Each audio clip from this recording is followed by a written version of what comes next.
নমস্কার বন্ধুরা, অন্নপূর্ণা রান্নাঘরে আপনাদের সকলকে স্বাগত। আজ আমি বানাবো কচুর ফুলের টক। তার জন্য আমি এখানে নিয়েছি কচুর ফুল, নিয়েছি তেঁতুল, নিয়েছি কিছুটা কালো সর্ষে, কাঁচা লঙ্কা আর একটা শুকনো লঙ্কা। তাহলে বন্ধুরা চলেন কচুর ফুলটাকে কেটে নিই।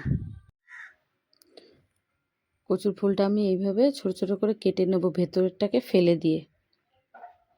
এবার আমি তেঁতুলে দিয়ে দেবো জল।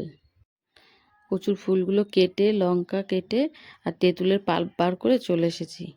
এবার কচুর ফুলগুলোকে আমি সিদ্ধ করব, তার জন্য কড়াইতে দিয়ে দিলাম জল। এবার কচুর ফুলগুলো দিয়ে দেবো।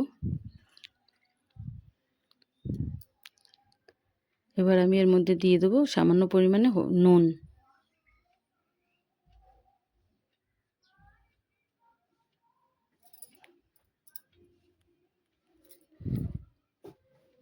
এবার আমি একটু নাড়িয়ে নেব।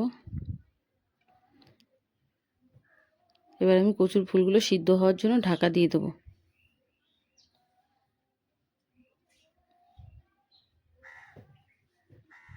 এবার ঢাকনাটা তুলে নাড়িয়ে এবার নামিয়ে নেব।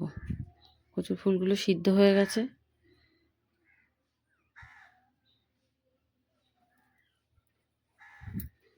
কড়াইটা আমার গরম হয়ে গেছে, কড়াইতে দিয়ে দিলাম সর্ষের তেল।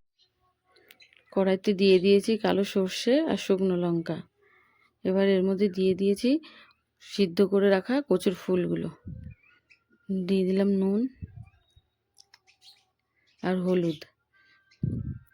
এবার নাড়িয়ে চাড়িয়ে ভাজা ভাজা হয়ে গেলে এবার এর মধ্যে দিয়ে দেবো কুচিয়ে রাখা কাঁচা লঙ্কা। লঙ্কা দিয়ে একটু নাড়িয়ে নিয়ে এবার আমি এর মধ্যে দিয়ে দেবো তেঁতুলের পাল্পটা।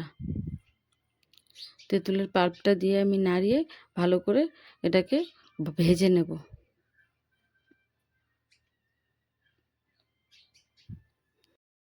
কচুর ফুলের টকটা আমার হয়ে গেছে, আমি নামিয়ে নিয়েছি।